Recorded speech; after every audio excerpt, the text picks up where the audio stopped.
안녕하세요. 오늘 저희는 하영균 에너지 기술 대표의 글을 좀 살펴볼까 하는데요. 자연 속 꿀벌과 산업 생태계의 벤처 캐피탈, 그러니까 VC 사이에 아주 흥미로운 유사점이 있다는 내용입니다. 아, 네. 마침 또 오늘이 5월 20일 유엔이 정한 세계 벌의 날이라고 하더라고요. 맞아요. 그래서 더 시의적절한 것 같습니다. 이 글은 꿀벌의 역할에서 시작해서 뭐랄까 산업 생태계를 움직이는 힘에 대한 통찰로 이어지는데요. 당신과 함께 연결고리를 한번 깊이 파헤쳐 보죠. 좋습니다. 그럼 먼저 그 꿀벌의 생태계 내 역할부터 짚어봐야겠죠? 역시 가장 중요한 건 수분 내개 역할 아니겠습니까? 그렇죠. 전 세계 식량 작물의 한 3분의 1 정도가 특히 아몬드나 사과, 토마토 같은 것들이 꿀벌 없이는 사실 열매를 맺기 어렵거든요. 이게 뭐 식량 안보랑 바로 연결되는 문제잖아요. 네, 그렇습니다. 근데 이게 단순히 농작물에만 그치는 게 아니고요. 아, 그런가요? 네, 야생식물의 거의 90% 정도도 번식을 하려면 꿀벌 같은 수분 매개자의 도움이 필요하다고 해요. 와, 90%나요? 네, 그리고 그렇게 만들어진 열매나 씨앗은 또 다른 동물들의 먹이가 되고요. 아하, 그러니까 정말 생태계 전체를 떠받치는 그런 핵심종, 키스톤 스피시즈라고 할 수 있겠네요. 맞습니다. 그런데 요즘 뭐 서식지 파괴나 농약 문제, 기후변화 이런 것들 때문에 꿀벌이 사라질 위기다 이런 우려가 많잖아요. 네, 많이 들리죠. 흔히 아인슈타인이 했다는 말도 있잖아요. 꿀벌 사라지면 인류도 4년 안에 멸망한다, 뭐 이런 거요. 아, 네. 그 얘기 많이들 하시는데 사실 그게 아인슈타인이 직접 한 말은 아니라고 밝혀졌어요. 좀 와전된 거죠. 아, 정말요. 그래도 그 메시지 자체는 중요하지 않나요? 그렇죠. 말 자체는 그가 한 게 아니더라도 꿀벌의 위기가 생태계 전체, 더 나아가서 인류에게 큰 위협이 된다는 그 경고 메시지 자체는 여전히 유효하다고 봅니다. 꿀벌이 살기 어렵다는 건 결국 다른 생명체에게도 좋은 환경은 아니라는 뜻이니까요. 그렇군요.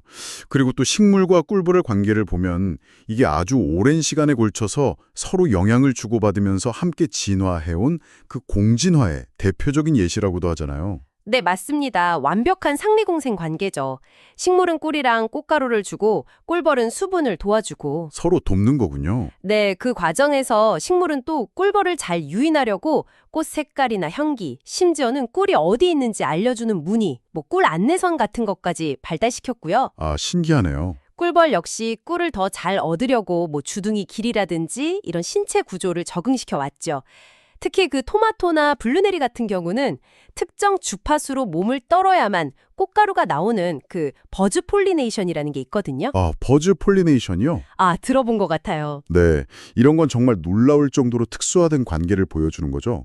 특정 곤충하고 아주 긴밀하게 협력하면서 진화한 결과라고 볼 수 있습니다. 이야, 이렇게 자연 속에서 정교하게 작동하는 상호작용 그리고 공진화의 원리가 이 글에서는 놀랍게도 이걸 산업 생태계에 적용해서 설명하고 있다는 거죠.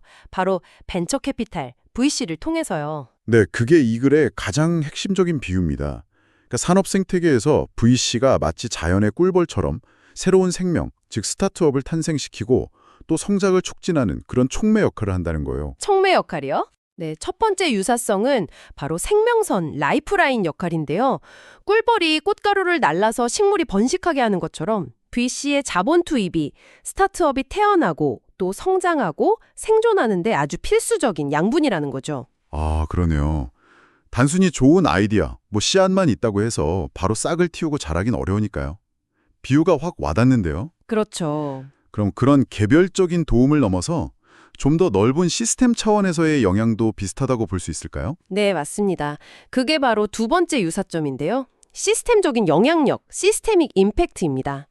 꿀벌 한 마리 한 마리의 작은 수분 활동이 모여서 결국 전체 생태계의 다양성과 풍요로움을 만드는 거잖아요. 그렇죠. 그것처럼 개별 VC의 투자 활동이 단순히 어떤 특정 기업 하나를 성장시키는 걸 넘어서서 산업 전체의 혁신을 이끌고 새로운 시장을 만들고 또 일자리를 창출하면서 경제 전반에 활력을 불어넣는다는 겁니다. 듣고 보니까 꿀벌과 식물 관계처럼 VC와 스타트업 관계도 서로에게 이익이 되는 그런 상리공생 관계로 볼 수 있겠네요. 정확합니다. 그게 세 번째 유사점이죠. VC는 당연히 투자를 통해서 재무적인 수익을 기대하지만 스타트업 입장에서는 단순히 돈만 받는 게 아니잖아요. 그렇죠. 경험이나 네트워크 같은 것들도 중요하죠. 네, VC가 가진 경험, 경영 노하우, 인적 네트워크 같은 그런 성장에 필요한 무형의 자산까지 함께 얻게 되는 거죠. 그리고 마지막으로 공진화 측면도 상당히 흥미롭습니다. 공진화요? 아까 식물과 꿀벌처럼요? 네. 자연에서 식물과 꿀벌이 서로에게 맞춰서 진화했듯이 스타트업 생태계와 VC 산업 역시 서로의 필요에 따라서 전략을 수정하고 함께 발전해 왔다는 거죠. 예를 들면 그 린 스타트업 방법론 같은 거 있잖아요. 아, 네. 빠르게 만들고 검증하는 방식이요? 네. 일단 빨리 시제품 만들고 시장 반응 보면서 기민하게 방향 수정하는 거요. 이런 방법론이 확산된 것도 어떻게 보면 불확실성 속에서 좀 더 효율적인 투자를 원하는 VC와 빠른 성장을 추구하는 스타트업의 요구가 서로 맞물리면서 함께 발전시킨 결과라고 볼 수 있는 거죠. 와, 정말 생각할수록 유사점이 깊네요. 이런 관점에서 보면 한국의 상황은 좀 어떨까요? 그래서도 한국적인 시사점을 언급했던 것 같은데요? 네, 맞아요. 한국의 VC나 스타트업 생태계가 가진 어떤 고유한 도전 과제들이 있잖아요. 자금 문제라든지 시장 활성화 문제라든지요. 그래서는 과거에 그 꿀벌 애벌레에게 치명적인 낭충봉화 부패병이라는 질병이 있었는데 여기에 저항성을 가진 토종벌 신품종을 개발했던 사례를 들면서요. 아, 그런 사례가 있었군요. 네, 그것처럼 우리 현실에 맞는 토종 스타트업 육성 모델, 그리고 이걸 잘 뒷받침해 줄 수 있는 VC의 역할이 중요하다고 강조하고 있습니다.